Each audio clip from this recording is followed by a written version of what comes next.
শহরের মাঝখানে একদিন হঠাৎ সবাই খেয়াল করলো আর কোনো নেই। চারপাশ কংক্রিটে ভরা, বাতাস ভারী, রোদ আগুনের মতো ঝলসে দেয়।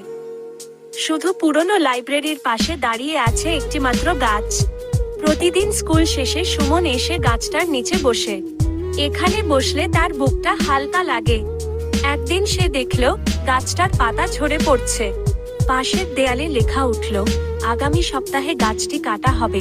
সুমন চুপ থাকতে পারল না।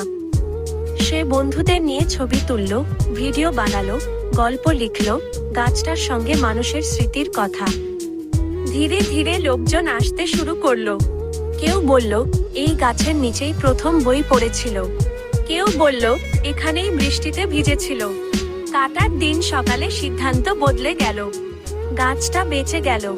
সেদিন সুমন বুঝল, একটা গাছ শুধু ছায়া দেয় না, মানুষকে মানুষও বানায়।